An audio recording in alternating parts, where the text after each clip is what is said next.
Bienvenidos al podcast de Base Cripto, donde desciframos el caos del mundo cripto. Hoy tenemos sobre la mesa un informe de estrategia de esos que dan que hablar. Una mirada de 2026 para seleccionar 5 activos de, y cito, alta convicción.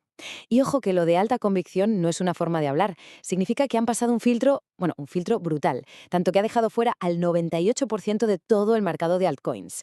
Esto no va de apuestas al aire, es una tesis muy específica sobre dónde se está moviendo el dinero inteligente.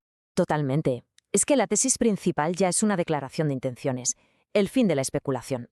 Lo que dice el informe es que por fin el mercado está madurando, que ya se acabó eso de valorar proyectos por narrativas que duran 2 días. Una afirmación muy potente, sí. La pregunta es si es una realidad o solo un deseo, porque, vamos a ser sinceros, la memoria en este sector es bastante corta. Ya veremos. Pero es que el argumento es que los datos lo confirman, que se ha terminado eso de valorar proyectos solo por el ruido que hacen en redes sociales. Estamos entrando, dicen, en una fase de consolidación industrial, y eso significa que el valor se tiene que anclar a cosas tangibles, a cosas que se puedan verificar. La frase de «se acabó la fiesta» es un clásico de cada ciclo. La gran diferencia, si es que la hay esta vez, es la exigencia de flujos de caja reales, de utilidad que se pueda medir. Y eso, amigo, ya son palabras mayores. Y aquí están esos criterios, que son como las tablas de la ley del informe.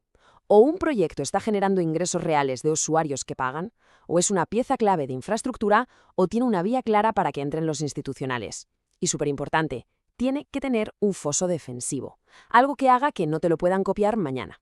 Es que este es el punto que lo cambia todo.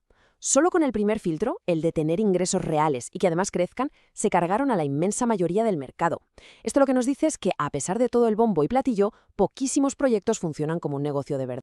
Pues bien, los proyectos que consiguen sobrevivir a esa criba, según el informe, están justo en la intersección de 3 grandes superciclos tecnológicos. No son modas aisladas, sino lo que llaman una gran convergencia que lo está cambiando todo. O es una forma muy elegante de empaquetar las 3 palabras de moda del momento, ¿no? La clave aquí será ver si de verdad hay una sinergia que crea valor de verdad o si es solo un eslogan de marketing para vender el próximo ciclo. Empecemos con DePIN. A ver, esto ya no va de experimentos, es la industrialización de la infraestructura descentralizada. Hablamos de redes que ya le están compitiendo de tú a gigantes como Amazon Web Services y que están generando ingresos de 9 cifras. Es un negocio real, funcionando ahora mismo. Luego tenemos AI-Fi, o la soberanía financiera de la inteligencia artificial. La idea es una locura, pero tiene sentido, que el software se convierta en un agente económico por sí mismo. Imagina programas que tienen sus propios activos, su wallet, y pagan por los recursos que necesitan sin que nadie intervenga. Es el nacimiento de una economía totalmente nueva. Y el tercer pilar, RWA 2.0, los activos del mundo real, pero en su versión 2.0. Esto ya no va solo de tokenizar un bono o un piso, va de crear mercados de derivados complejos y sofisticados sobre esos activos. Es, básicamente, la pieza que faltaba para que el capital institucional se atreva a entrar de verdad en el mundo on-chain. La tesis, entonces, es que tenemos una tormenta perfecta. La infraestructura de DePIN pone los músculos, la autonomía de la AI-Fi es el cerebro y los RWA 2.0 son el sistema circulatorio que conecta todo esto con el dinero del mundo real. ¿O es la combinación perfecta de buzzwords? La pregunta del millón es, ¿esta supuesta sinergia crea un valor que va a durar en el tiempo o es solo una historia más bonita para especular? El riesgo de estar persiguiendo un espejismo es muy real. Pues justo, para responder a esa pregunta, el informe se moja y selecciona 5 activos que, en teoría, son la personificación de esta convergencia y que cumplen con esos criterios tan duros. Así que ahora empieza lo bueno, el debate de verdad. Exacto, vamos a verlos uno por uno, con sus puntos fuertes y sobre todo, que es lo que más nos interesa, sus puntos débiles y sus riesgos. Venga, el primero es Aethir. El informe lo coloca no como otro proyecto más de criptointeligencia artificial, sino como un proveedor de infraestructura de nivel empresarial. La clave aquí es que no federa las GPUs de cualquiera, sino centros de datos de alto rendimiento, los famosos Tier 3 y 4, ofreciendo la estabilidad que una empresa grande necesita para su IA. Y ahora viene el dato que lo pone todo en perspectiva. 166 millones de dólares en ingresos recurrentes anuales. Y no son proyecciones, son ingresos reales ya firmados. Esto demuestra que DePIN no es un sueño, puede ser un negocio increíblemente rentable. Los ingresos son una pasada, no hay discusión. Pero hay un elefante gigante en la habitación, la tokenómica. Se viene un desbloqueo de más de 1.000 millones de tokens. La gran pregunta es si la demanda, por muy fuerte que sea, va a poder absorber toda esa presión de venta de forma continuada. Es un riesgo enorme. De acuerdo, es un riesgo a tener muy en cuenta. Pasamos al segundo, Pendel. El informe lo define, casi nada, como el monopolio de los derivados de tipos de interés en DeFi. Básicamente ha creado el primer mercado de swaps de interés que funciona de verdad on-chain, y eso lo convierte en una pieza de infraestructura financiera fundamental. Y otra vez, los números son los que mandan. Un volumen mensual de 54.000 millones de dólares, que se traduce en más de 44 millones al año en comisiones para el protocolo. Esto significa que podemos valorar Pendel como un negocio, por sus beneficios, no por pura especulación. El potencial de crecimiento que tiene es brutal, sobre todo con productos como los Citadels, que están diseñados para que entre el capital institucional. Pero es que justo por eso el riesgo regulatorio es gigantesco. Los derivados financieros son, históricamente, lo primero que miran los reguladores con lupa. Pendel está construyendo algo brillante, sí, pero también se está pintando una diana enorme en la espalda. El tercer activo nos lleva a la parte más explosiva, por así decirlo, Virtuals Protocol. La idea es que sea el sistema operativo para la economía de los agentes de IA, la plataforma donde estas inteligencias artificiales se puedan lanzar, conseguir financiación y monetizarse como si fueran empresas.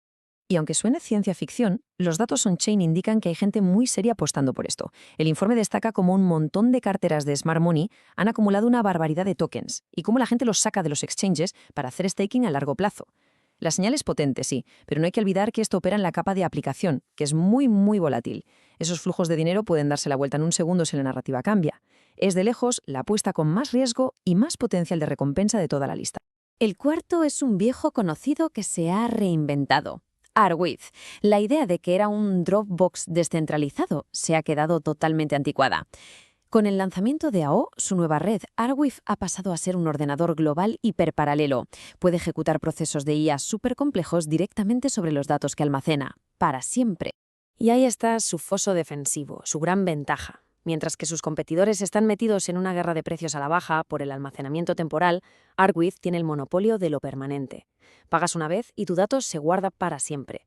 Encima, con un modelo económico que es deflacionario. Un modelo brillante, sí, pero la permanencia es su gran baza. Y en el mundo de la IA, lo más importante es la velocidad. AO es la respuesta teórica a ese problema, pero la ejecución de AO tiene que ser impecable si no quiere que le adelanten por la derecha soluciones más rápidas y específicas. Un punto clave, sí. El último activo, Mantra, juega una carta totalmente diferente. Su estrategia es ser la blockchain institucional y regulada por defecto. En vez de huir de los reguladores, ha ido a buscarlos y los ha abrazado. Su activo más valioso, dicen, es su licencia oficial en Dubái. Claro, esa licencia le abre la puerta de par en par al capital de Oriente Medio y su tecnología, basada en Cosmos, le da una tokenómica deflacionaria. Es una apuesta casi geopolítica. Y aquí es donde salta la pregunta fundamental. Al abrazar la regulación de esta manera, ¿Mantra está creando un nicho superpoderoso o está traicionando el principio básico de los sistemas abiertos y sin permisos que es la esencia de cripto? ¿Se convierte en una versión más eficiente de las finanzas de siempre o pierde la capacidad de innovar que solo existe en la descentralización pura y dura?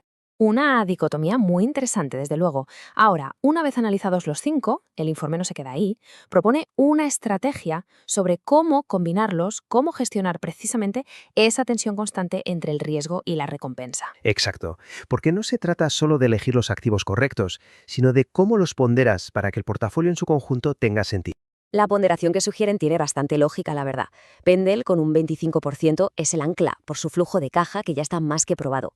Aether y Arweave, con un 20% cada uno, son la apuesta por el crecimiento de la infraestructura de IA. Mantra, también con un 20%, te da esa diversificación regulatoria y geopolítica. Y Virtuals, con el 15%, es la apuesta más agresiva, con un peso más bajo para controlar el riesgo. Y lo más importante para mí es cómo plantean mitigar los riesgos. Para la inflación de tokens que comentábamos, la clave es vigilar que los ingresos crezcan más rápido que la emisión. Contra el riesgo regulatorio, la estrategia depende de acercarse a los institucionales y la propia existencia de Mantra actúan como una especie de seguro. Y contra el riesgo tecnológico, la mejor defensa es la propia diversificación de la cartera. Al final, todo esto nos lleva a la gran conclusión del informe, a la idea que conecta estos 5 proyectos tan diferentes, que el mercado, por fin, parece que se está haciendo mayor. Exacto. La tesis final es que de cara a 2026 el capital ya no va a ir a las promesas, sino a la utilidad que se pueda tocar, que sea tangible. Estos 5 activos han sido elegidos porque ya funcionan como negocios, generan ingresos, tienen tecnología propia y tienen alianzas estratégicas. Son empresas, no son solo sueños. Lo que nos deja con la gran pregunta en el aire. ¿Estamos viendo cómo se construyen los pilares de la próxima economía digital? ¿O estamos simplemente ante la apuesta más sofisticada y mejor argumentada de este ciclo, una que, como todas las demás, está sujeta a los mismos riesgos de siempre, sistémicos, regulatorios y tecnológicos? La respuesta, supongo, la tendremos en 2026.